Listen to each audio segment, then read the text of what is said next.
Okay, 100%. coming back to fathers. All right. So, one, fathers, you do this for yourself. I mean, you can hear it, right? Do this for yourself. Free yourself to live in freedom, to have incredible intimacy with your wife. I think some men are okay living in the struggle. But men, like your kids are watching. They know.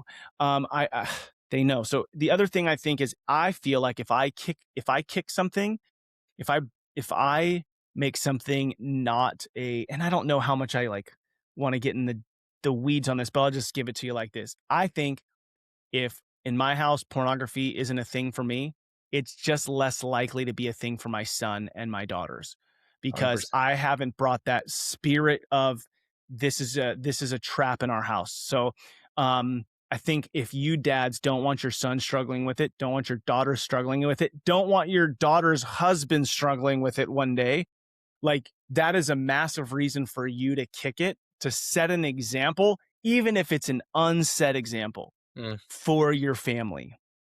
It's really important for dads to step into this. Completely agree. And I think even what you said, like if there's someone that's struggling with it and they're like, oh, I'm just going to struggle. I'm like, why would you settle for that? Yeah. John 8:36, for if the Son sets you free, you will be free indeed. I'm like, why would I not live in the freedom that I already have? And why would I accept this counterfeit struggle that I've just said, hey, I'm going to have this struggle for the rest of my life? And that's just the reality of what is. That's a counterfeit of reality because in Christ, it's not my reality. Yeah. I think some men are okay with that though.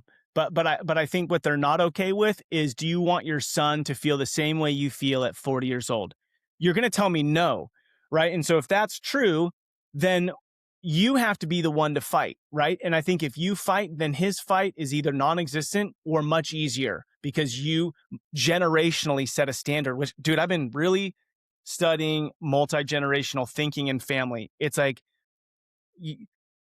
this is really unique. So my daughter and I was reading her this morning in Jeremy Pryor's book, Family Revision, freaking phenomenal. And what it was talking about is it's kind of unfair that God didn't make it where every person born has an equal opportunity, right? Like you're born into a family, you don't have the same opportunities I did, and that seems really unfair. Why did God set it up that way? And the reason he set it up is because God's plan is family.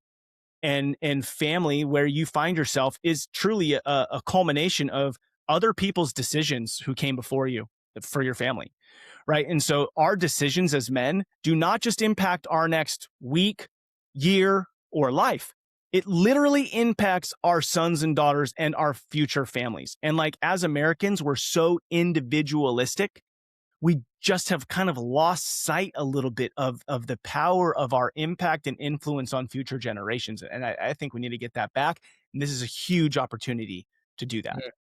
Yeah, because what you're saying, the dad that just accepts struggling, how do you accept a struggle and then tell your son, hey, you shouldn't be struggling with that? Ludicrous. All right, Ludwig, it's a Yeah. hypocrite to say, hey, why Yeah. struggle with it and you shouldn't be struggling with this.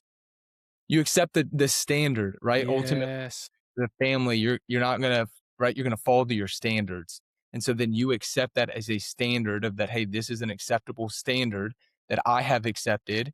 And then subconsciously, whether you say it or not, it then becomes a standard that gets passed on to your kids. Yeah. Yeah. The work you do literally gets passed to your kids. I think we see that financially, but finances don't matter if character and community haven't been built.